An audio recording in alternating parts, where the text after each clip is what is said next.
জয়পুরের রাজার কাছে একজন রাজ পণ্ডিত থাকতেন, পরশুরাম পণ্ডিত। এই পরশুরাম পণ্ডিতের একমাত্র কন্যা, নাম রাখা হলো এই দেশের করমিতি। এই করমিতি ছোটবেলা থেকে রাজ পণ্ডিতের ঘরে জন্মত। পণ্ডিতের কাছে অনেক সাধু সন্ত মহাজন আসতো, আর এই বাড়িতে সাধু গতাগতি, মহাজনের গতাগতি, একটু ভাগবত আলোচনা দ্বারা ভগবানকে ভালোবেসে ফেলে করমিতি বালিকা অবস্থাতে। তার হৃদয়ে ভগবানের এই নাম রূপ লীলা অসমত্ব মাধুর্য সৌন্দর্য অঙ্কিত হয়ে যায়। করমিতির চিত্তে ভগবানের নাম রূপ লীলা ধীরে ধীরে ধীরে ধীরে মাধুর্যটা তার হৃদয়ে স্পর্শ করতে লাগলো। সুধীজন, করমিতি ধীরে ধীরে বড় হতে লাগলো। আপনারা জানেন, সে সময় ভারতবর্ষের যে শাসন আমল, তাতে 9, 10, 8 বছরের মেয়েদের বিয়ে দেয়া হতো। তার একটা কারণও ছিল, বিয়ে না দিলে তাদেরকে সতীত্বকে রক্ষা করতে পারত না। এই কারণে খুব ছোট কালে বিবাহের একটা প্রচলন সে সময় হয়ে গেছিল। করমিতি রূপ ও লাবণ্য মাধুর্যে যখন বিকশিত হচ্ছে, ওই শিশুকালেই তার মা বাবা প্রস্তাব দিল, করমিতি, আমরা তোমার জন্য বিবাহের ব্যবস্থা করবার প্রস্তুতি নিচ্ছি। করমিতি হাত জোর করে তার পিতামাতাকে বলেছিল, মনে মনে আমি একজনকে বরণ করেই নিয়েছি বাবা। মনে মনে বরণ কাকে করেছো তুমি?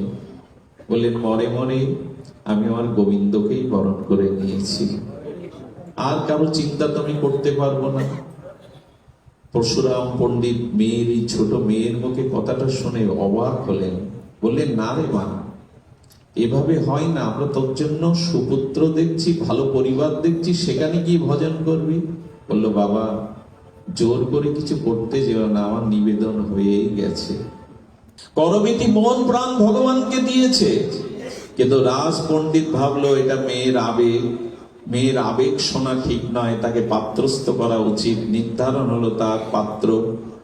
বিয়ের দিন যত এগিয়ে আসতে লাগলো, তীব্র বৈরাগ্যের অনাল চলতে লাগলো করমিতির। আমার মনে হয় যাদের ভিতরে একবারে জেগে গেছে তাদেরই সংসার বাঁধতে পারে না। সংসার থেকে ভাব উদয় হওয়া ভালো, কিন্তু কেউ কেউ আছে জাল ছিঁড়ে বেরিয়ে যায়। দেখবেন জাল ফেললে পুকুরে না, কিছু মাছ আছে এত বুদ্ধিমান, তারা আগে থেকেই লাভ দিয়ে জালে ধরা পড়ে না। তো করমিতি সন্ধ্যার আধার থেকেই বেরিয়ে পড়লো ব্রজের উদ্দেশ্যে। শুনুন মন দিয়ে, ব্রজের উদ্দেশ্যে যেতে যেতে যখন ভোরের আলোতে প্রকাশ হয়ে গেল, করমিতি সংসার ত্যাগ করে চলে গেছে, সঙ্গে সঙ্গে পরশুরাম পণ্ডিত রাজার কাছে গিয়ে বলল, একটু সেনা পাঠান, আমার করমিতি একমাত্র সুলক্ষণা কন্যা, তাকে ছাড়া বাঁচব না। রাজা যখন চারিদিকে সেনাদি পাঠালেন, করমিতি এক মরুর বুকে গিয়ে কি দেখলো জানেন? এখানে কোনো গ্রাম নেই, লোকাবার কোনো জায়গা নেই, কিন্তু ভগবান তো একটা উপায় করবে। একটা উট মরে পড়েছিল, আর সেই উটের পেটটা খেতে খেতে শিকাল কুকুর, শপথ সঙ্গল প্রাণী খেতে খেতে ওর মধ্যে একটা মানুষ আস্ত বসে থাকতে পারে, উটের পেটটা, আর ওখানে পোকা, কি দুর্গন্ধ! এটা আপনি আমি তার কাছে যেতে পারবো না, কিন্তু ওর মধ্যেই ঢুকলো করমিতি। 3টে দিন ওর মধ্যে ছিল। বলতে পারেন ওই দুর্গন্ধে পোকামাকড়ে কি করেছিল? আচ্ছা, শ্রীকাল কুকুর ওকে খায়নি। বলেন, ওর মধ্যে থেকে করমিতি কি করেছিল জানেন? ভগবানের নাম জপ করতেছিল। নামের এমন মহিমা আছে না, নাম যদি হৃদয় থেকে উচ্চারিত হয়, নাম নিতে নিতে নাম নিতে নিতে নামই নামের মধ্যে প্রকাশ হতে হতে তার দেহটা এত চিন্ময় হয়ে যায়, বাইরের কোন অশুদ্ধতা তার কাছে আর পৌঁছাতে পারে না। আরে হরি নামে বিষ অমৃত হয়, অশুদ্ধতা শুদ্ধ আসে। আমি কি বলবো আপনাদের, নাম নিতে নিতে নিতে ওই মরা পচা দুর্গন্ধ পোকামাকড় শ্রীগাল কুকুর ওকেই ছিঁড়ে খায়নি, কারণ নামময় মূর্তিতে ওর মধ্যে বসে আছে। আমি আপনাদের বলবো, কিছু কিছু সাধুর পাশে যাবেন, তারা স্নান হয়তো করেনি 2-10 দিন, ওই একটা কাপড় কীর্তন করতে করতে ধুলায় মাখানো, কিন্তু তাদের পাশে গিয়ে দেখবেন একটা দিব্য গন্ধ আসে, পবিত্র গন্ধ। আমরা সাবান মেখে, স্নান করে, পারফিউম মেখে, কত সেন্ট বডি স্প্রে করার পরেও দুর্গন্ধ যায় না। তার কারণ কি জানেন? ভক্তি তো নাই, ভজন তো নাই, ভেতরে বাইরে শুদ্ধতা আসে না। আচ্ছা, লোহাকে অধিকক্ষণ আগুনের মধ্যে রাখলে লোহার মধ্যে আগুন প্রবেশ করবে কিনা? এবং যারা নিত্য নিরন্তর হরিনাম করতে থাকে শুদ্ধ হৃদয়ে, হরিনাম তার ভেতরে বাইরে এত শুদ্ধ করে দেয় যে মহাপ্রভু কীর্তন করতে করতে যে ঘামটা আসতো, ওই ঘামে এসে মৌমাছি বসতো, ভ্রমর বসতো। এক ভক্ত একদিন ওইটা জিভে দিয়ে দেখে খাঁটি টাটকা মধুর মতো মিষ্টি। ভেতরটা এতটা শুদ্ধ হয়ে যায় হরি নামে, শুধু আমরা এটা লক্ষ্য করলাম না। পরশ পাথরে ছোঁয়ালে যদি লোহা সোনা হয়ে যায়, একটা পাথরের যদি এই গুণ থাকে, তো যিনি হরিনাম পরশ পাথর হৃদয় সর্বদা ছোঁয়াচ্ছেন, তার হৃদয় কি হয়ে যায়? পরিশুদ্ধ হয়ে গেছে, এই জন্য গন্ধটা পাইনি।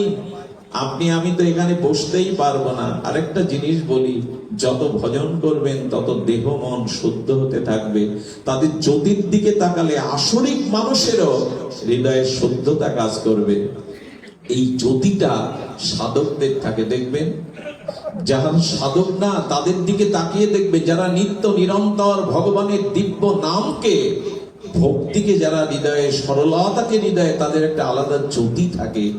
এই জ্যোতির সামনে অশুদ্ধ আসরিক ভাবাপন্ন মানুষ গিয়েও সে আসরিক শক্তি প্রকাশ করতে পারে না, কিছুটা নত হয়। এটাই তো সাধুদের, সাধকদের তেজ, যে তাদের ভজন জ্যোতিতে এটা হয়ে যায়। দেখতে পেল না, 3 দিন সেনারা না পেয়ে চলে গেল। আরে আমাদের ঋষভদেবের কথা ভাগবতে আছে। ঋষভদেব ভগবানেরই এক অবতার। তার এত সুনাম ছড়িয়ে পড়লো, তার কাছে রোগ সারাতে পুত্রহীন পুত্রের জন্য যেতে যেতে এত ভিড় লেগে গেল। ঋষভদেব বললেন, এই তালে তো আমার ভজনই হবে না। উনি কি করলেন জানেন? ভজনকে সুরক্ষা করবার জন্য উনি ওখানে মলমূত্র ত্যাগ যেখানে করতেন, ওর পাশে বসে থাকতেন, যাতে এখানে কেউ এটা না দেখে আসে। কিন্তু একদিন লক্ষ্য করা গেল, ভগবান ঋষভদেব ভজন করতে করতে এত শুদ্ধ হয়েছেন যে তার মলমূত্রের গন্ধটা 2-1 কিলোমিটারের মধ্যে শুদ্ধ গন্ধে রূপান্তরিত হয়েছে। এ হয়তো আপনাদের কাছে গল্প লাগবে, গল্প নয়। যাদের চিত্ত শুদ্ধি হয় না, যাদের শরীরটা চিন্ময় হয়ে যায় ভজন করতে করতে, তাদের মধ্যে এই বিশেষ গুণাবলীগুলো প্রকাশ হয়। নামে হয় নাকি?